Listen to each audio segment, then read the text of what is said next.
নমস্কার বন্ধুরা, কেমন আছেন সবাই? আজ অনেক দিন পর আবার চলে এলাম একটি ফুড ব্লগ নিয়ে। আজকে ওনার ইচ্ছা হয়েছে আমাকে মালাই চিকেন করে খাওয়ানোর। সামান্য কিছু উপকরণ দিয়ে যে এত সুন্দর একটা রান্না করে দিয়েছিল, এখনো আমার এটা মুখে লেগে আছে। তাই রেসিপিটা আপনাদের সাথেও শেয়ার করতে চলে এলাম। চলুন তাহলে দেখে নেওয়া যাক। এখানে 500 গ্রাম মতো চিকেন নেওয়া হয়েছে।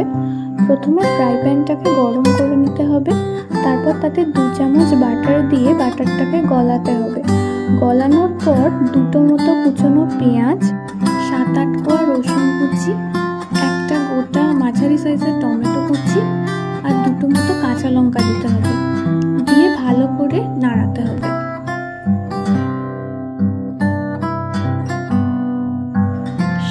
মিনিট পর পেঁয়াজটা একটু গোল্ডেন হয়ে গেলে আস্তে আস্তে মাংসগুলো অ্যাড করতে হবে। যেহেতু এটা মাখনে করা হচ্ছে, সেই জন্য পেঁয়াজ বা টমেটো এগুলোর খুব একটা রঙের পরিবর্তন হচ্ছে না।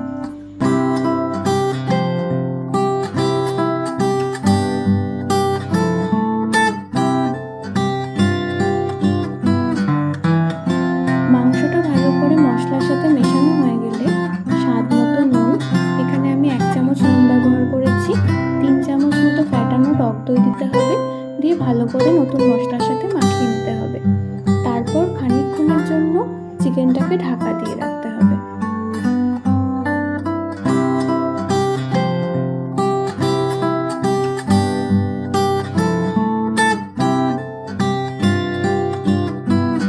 পনেরো 20 মিনিট বাদে ঢাকা খোলার পর দেখবেন মাংস দিয়ে আপনা আপনি জল বেরিয়েছে আর মাংস কিছুটা সেদ্ধ হয়ে গেছে।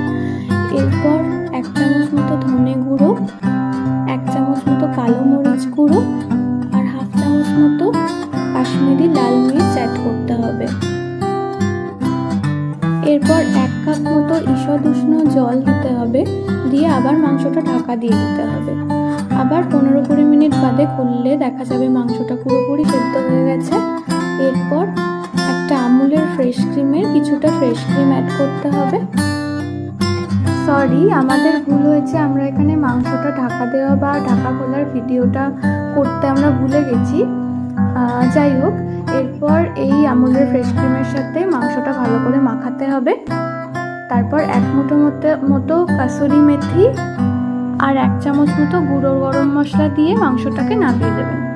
এরপর আমি আমার মতো ডেকোরেশন করেছিলাম। যাই হোক, এটা আমার খেতে দারুণ লেগেছে, খুব টেস্টি হয়েছিল। আপনারাও বাড়িতে বানিয়ে দেখতে পারেন, আপনাদেরও আশা করছি খুব ভালো লাগবে। আজকের মতো তাহলে এটুকুই, টাটা।